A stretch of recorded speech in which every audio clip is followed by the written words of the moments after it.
Vamos a agradecer la presencia con nosotros de Onésimo González, que él es ingeniero, pero ha estado mucho tiempo vinculado al tema del transporte, ha sido asesor en la Cámara de Diputados también.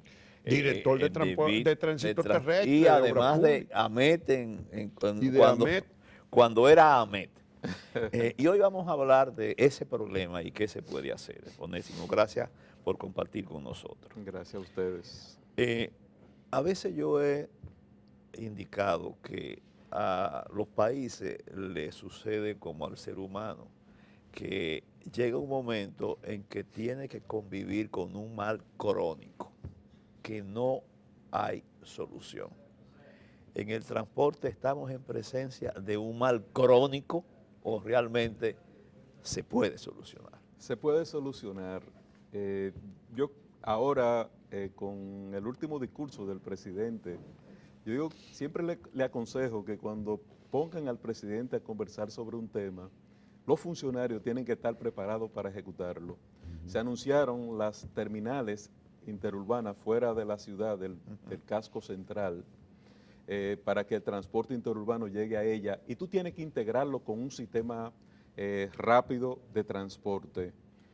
América Latina antes había que ir a Inglaterra o a Estados Unidos para traer soluciones. Resulta que desde el 1972 en Curitiba, Jaime Lerner hizo un sistema de autobuses articulados y eso se copió en Bogotá, se ha copiado en toda América Latina. En Ciudad de México últimamente. En Guadalajara. No, pero todas las ciudades, León, todas las ciudades mexicanas tienen su sistema de transporte masivo. ¿Qué ha sucedido aquí en República Dominicana? Nosotros durante 50 años estuvimos bajo la égida de la ley 241. Pero también yo te voy a decir, le voy a echar culpa también a los alcaldes. Tú que estudiaste en México, sabes que en toda América Latina el gobierno municipal es el responsable del tránsito y el transporte de esa ciudad, de esa comunidad. Aquí queda en Santiago, pero si el síndico o si los síndicos nuestros en las comunidades miran la cara hacia otro lado cuando tú tienes que enfrentar el problema. Vamos a hablar del problema de Santo Domingo rápidamente para enfocarnos, que es lo que nos atañe a nosotros día a día. Atravesar la ciudad, a mí me corresponde venir, por ejemplo, del Malecón a la John F. Kennedy, es una hora y media. La autoridad metropolitana, los agentes de tránsito de AMET, no están para estar debajo de un semáforo. Para sustituir los semáforos. Para sustituir los semáforos. Pero ¿por qué se insisten hay varios directores de AMET, ¿por qué insisten en sustituirlo? Yo entiendo que cuando hay un evento que altera la situación, los AMET entren a sustituir un semáforo, pero no permanentemente.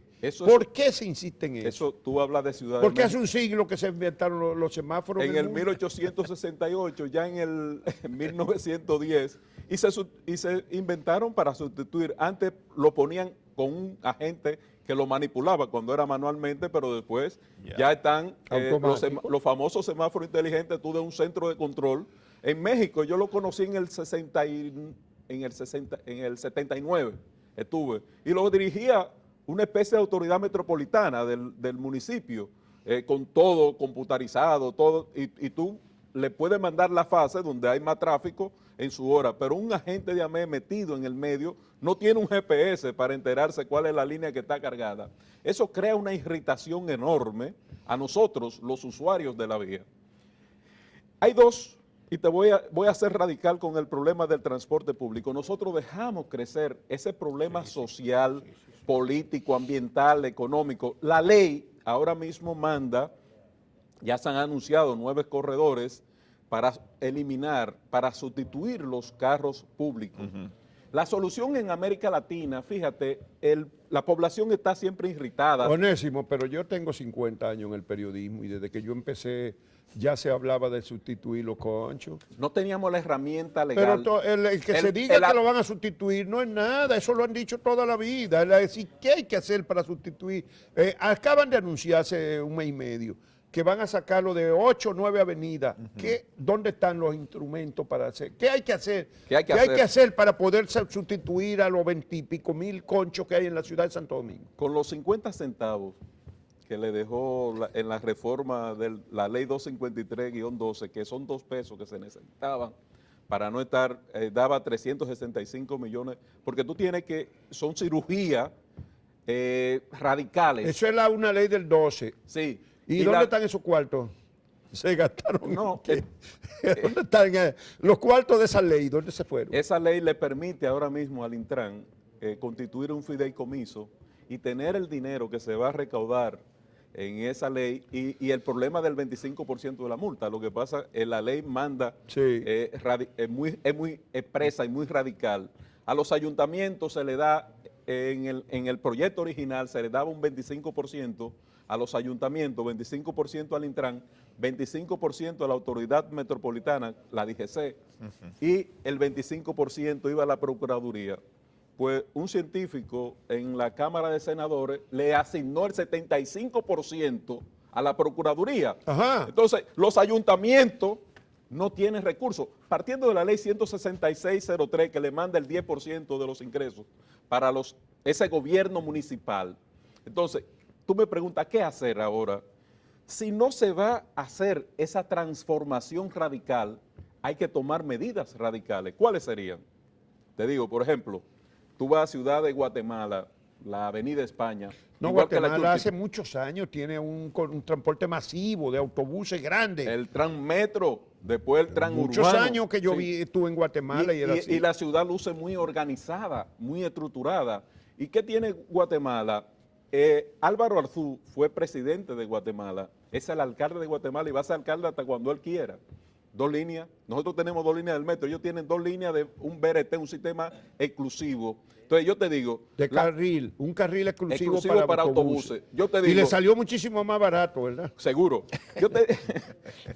Se anda alrededor de $5 millones el kilómetro. ¿De cuánto? $5 millones el kilómetro con El fibra kilómetro. óptica. Es igual que un metro, pero superficial. Sí, claro. Igual que el Transmilenio. Pero Ajá. cuesta la 10ª parte del metro. Pero me voy a la parte de la responsabilidad de los ayuntamientos y nuestros regidores. Óyeme, nosotros tenemos, por ejemplo, en el 1972, la avenida Mella la pusieron en dirección contraria y la 30 de marzo en la dirección opuesta. La población ya se había mudado por la política de Balaguer hacia la parte oeste. Sí. Y la ciudad colonial, Ciudad Nueva, ya había decrecido en materia de población. Pues pusieron, tú ves que del Parque Independencia tú sales, pero ¿de dónde está la población que está saliendo? Es decir, está inverso. Debió ser la 30 de marzo desde la Barahona entrando a la ciudad colonial y la Doctor Delgado subiendo. La avenida Mella está inversa. Por eso tú ves que la avenida Mella está rabalizada. Te estoy diciendo esto para que tú veas medidas simples de cambio, de transformación de vía aquí en el centro de la ciudad para nosotros resolver el problema de congestión.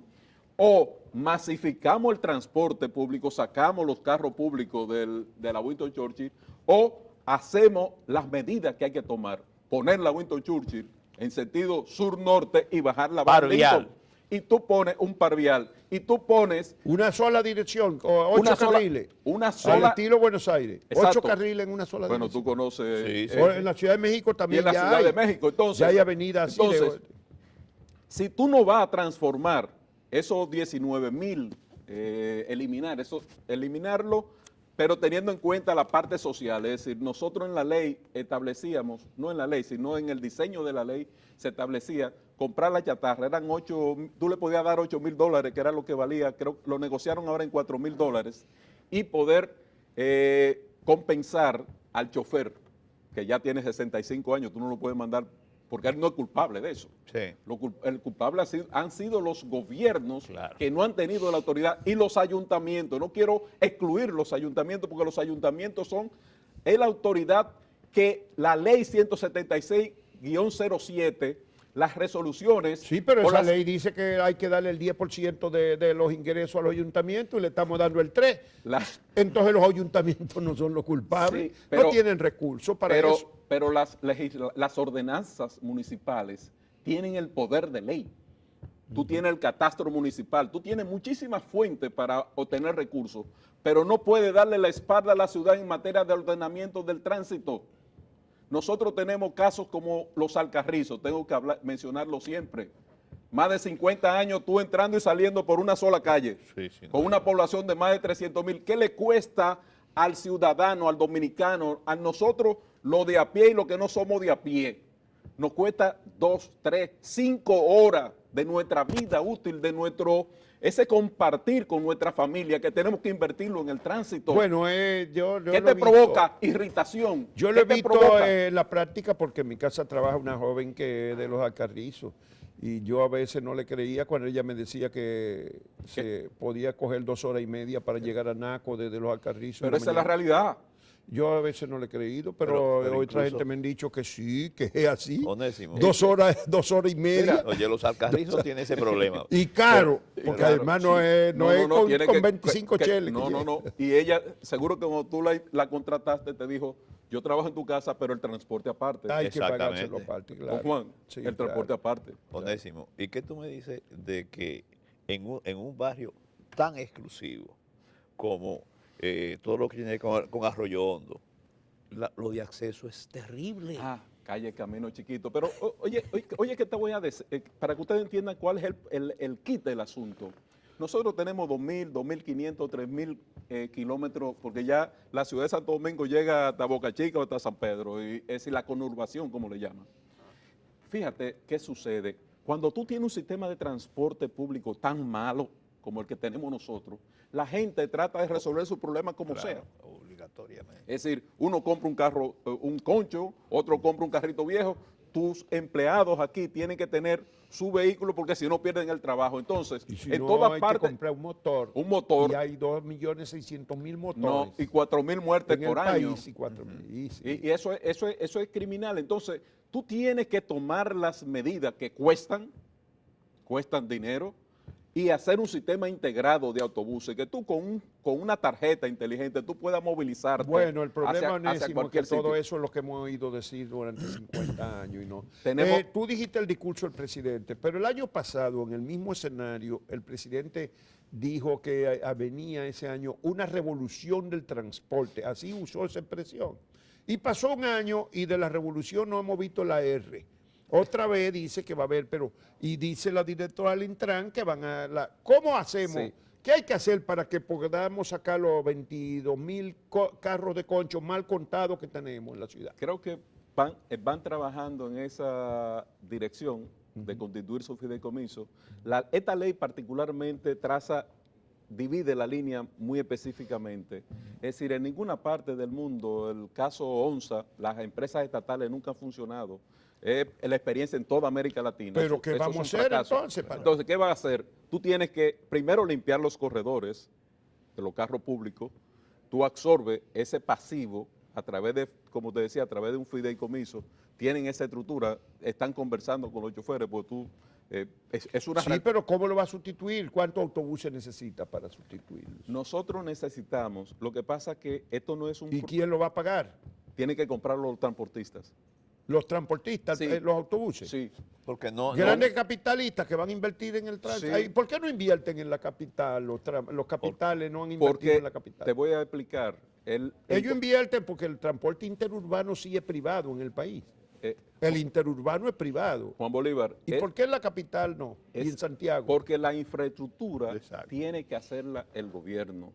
Los carriles especiales, las paradas, las terminales, es una inversión del Estado. del Estado, sí. Le corresponde al inversionista. Tú nunca has visto a ninguno de los grandes transportistas en la calle manejando. No. En el caso, te digo el caso de Guatemala que tú conoces, el caso de Buenos Aires, tú le haces las plataformas y el papel del Intran es fiscalizar la frecuencia cada 5 minutos o cada 3 minutos. Te decía, nosotros nos fuimos a la parte más simple. Para nosotros lo que tenemos la obligatoriedad todavía de tener un automóvil. Tú, por ejemplo, en Londres o en España, tú no necesitas tener un vehículo es un o en problema. Buenos Aires, es un problema. Problema. Bueno, ya ni en la Ciudad de México, ya No. la gente no necesita un vehículo para moverse. Tú vas- Es difícil el metro porque Sí. hay millones de personas. Sí, Pero tiene el sistema. Pero y, en sí. Estados Unidos, Sí, cualquier sí, sí. ciudad tú tienes tu sistema. Ahí es que nosotros tenemos que llegar. Entonces tú me dices, ¿por qué no meten los capitales? ¿Cómo tú metes? En Ponte en la Tiradentes o en cualquier calle de esta congestionada. No, no. Si tú no eliminas el sistema anárquico de baja capacidad como el carro de concho, ¿cuántas interacciones te hace un carro pero público? ¿cuántos autobuses necesita comprar y quién Nosotros, lo va a comprar? te voy a decir, porque para sacar los carros de la calle, de las avenidas, hay que tener quién lo va a sustituir porque la gente no va a caminar a te pie. voy a hablar del modelo como se ha hecho, porque esto no es una cosa que lo está inventando Onésimo González. Sí, yo ni sé nada que de existen eso. modelos, pero hemos ¿cómo? caminado. ¿Cómo lo Óyeme, vamos a hacer nosotros? ¿cuál es el modelo? Tú haces el contrato con los transportistas de esa ruta, 100 carros. El costo de ese carro son $4,000, que fue el precio que se negoció con ellos. Ya en el proceso estoy diciendo algo. Cómo se va a compensar social las personas que son mayores de edad que no pueden estar ahí. Entonces, el dueño de esa empresa, porque ya no son sindicatos, sino están constituidos en empresas, ordena la compra de los autobuses. Los autobuses tienen que venir con un sistema de prepago. Ni el chofer ni el cobrador le pueden poner la mano al dinero, porque yo quiero explicarte que un 20 a un 40% de cuando tú ves a gente con eso florido, ese dinero no va para el inversionista, para el dueño del minibús.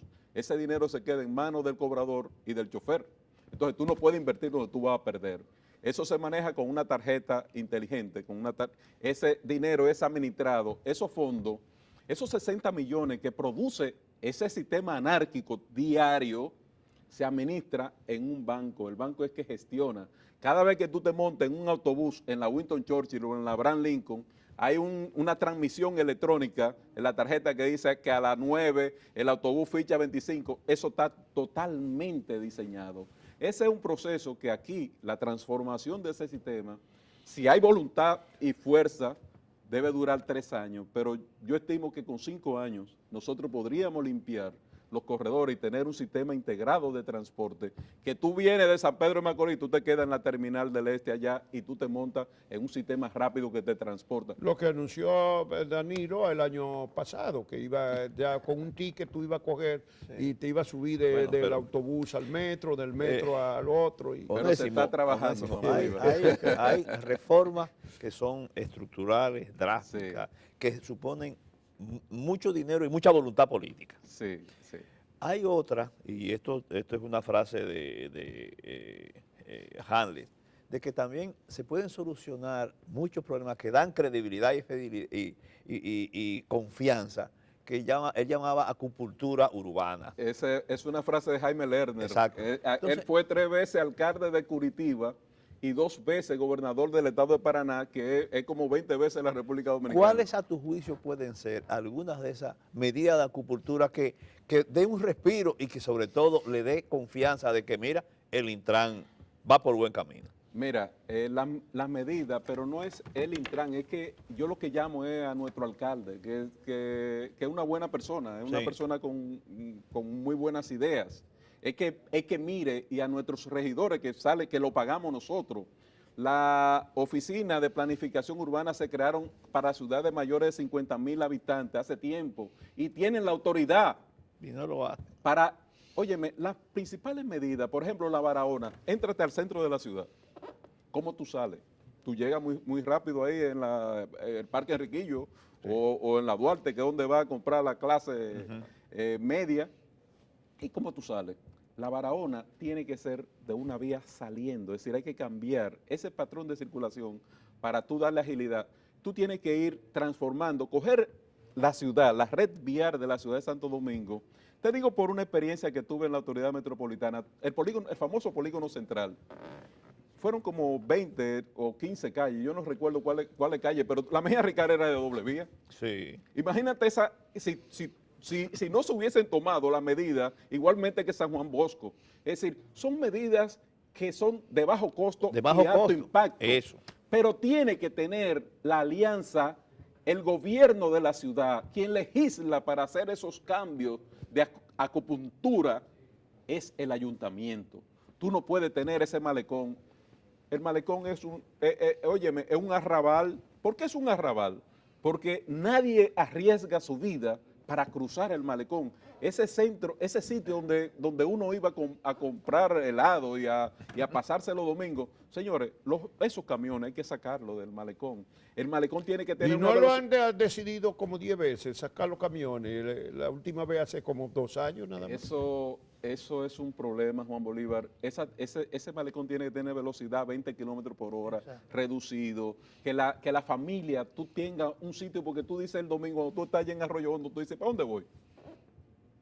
Es un lujo nosotros tener el malecón en toda parte del mundo. Sí. Pero, óyeme, hay otro principio en materia de planificación urbana, que es que la principal seguridad que puede tener una ciudad son la gente. Es decir, en el centro de Madrid, tú no te imaginas el raterismo ni nada de eso. ¿Por qué? Porque tú le has dado condiciones de aceras, recuperar las aceras, cuando hay alcaldes que hacen cosas aplicando la ley, son noticias de primera plana. ¿Y por qué no podemos hacer nosotros? Bueno, Onésimo, el problema es que aquí hay tanto problema. Uno ve, yo vi el otro día cuando pusieron los 70 millones que movió el metro el año pasado, y cuando le puse los numeritos, me encontré que movió solo el 6% de los pasajeros de la gran urbe. Pero te voy a y que el motoconcho mueve el 10 o el 12%. Y que los carros de concho y la voladora y el motoconcho mueven el 80% del transporte de la ciudad. ¿Qué le falta al metro? ¿Qué le falta? Después de toda esa inversión, ¿qué le falta al metro para que funcione? Le falta integrarle las rutas alimentadoras. Pero eso antes de que se hiciera se hablaba de eso. Sí. Y tiene 10 años el metro ya. Pero tiene la responsabilidad el Intran de hacer eso. Te voy a decir respecto al metro, que tanto se sataniza esa inversión. No es que se sataniza, es que no ha dado la rentabilidad. Juan Bolívar, déjame decirte lo siguiente. Yo viví el caso del inicio del metro en Villamella, el municipio más pobre.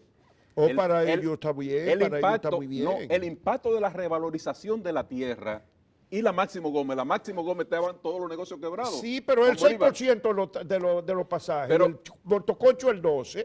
No, pero Juan Bolívar, le falta estructurar esa red de alimentación. Bueno, nosotros tenemos un lujo con el metro. En Guatemala tienen su Transmetro que funciona igual. Y no ha entrado todavía a los Alcarrizos, ni ha entrado, todavía no acaba de entrar a los Minas para allá adentro. Seguimos dándole vueltas. ¿Por qué no acaban esa línea del metro? Anunciaron que la van a terminar. Sí, pero eso lo estamos yendo. El Lionel la dejó hace 5 años terminándose. El impacto de esa línea cruzando el puente de la 17. Para llegar a los barrios populares. Parece esos barrios populares, porque ya las rutas son más cortas. Tú lo que tienes que hacer es alimentar las estaciones con pero en vez de eso estamos haciendo ¿cómo se llama eso ahora? Teleférico. Un teleférico, en vez de terminar eso y meterlo en los barrios populares. Que el problema es que la planificación no la seguimos. No hay planificación. Bueno. Planear se prévoir, dicen los franceses. No hay planificación, se improvisa continuamente. Sí. Bueno, ojalá que un día de esto hablemos con más, aterricemos en que estemos tomando las decisiones. Sí. Y cuando nos digan que van a sacar los carritos de concho de las avenidas, que nos digan dónde están los autobuses, quién lo va a pagar, cómo se van a financiar, cuándo empiezan a llegar. Y después que empiecen a llegar, es que podemos empezar a sustituir los conchos. El gobierno no tendrá que invertir, si limpia los corredores, no tendrá que invertir un centavo en los autobuses. Lo único que exigen los chinos, los grandes constructores chinos, ahora en las propuestas, es que tenga un sistema de recaudación que le garantice repagar ese financiamiento. 0 tasa de interés durante 7 años. Vamos a esperar que eso se vea pronto. Muchas gracias al ingeniero Onésimo González, experto en transporte, ex director de la MET y ex director de transporte Dirección General de Tránsito Terrestre. 8286 del Ministerio de Obras Públicas y Comunicaciones. Muchas gracias por haber venido a conversar con nosotros. Vamos a seguir este diálogo a ver si logramos conmover a los que toman decisiones. Y ayudar a los alcaldes a planificar realmente. Tienen el poder en la mano y no lo saben.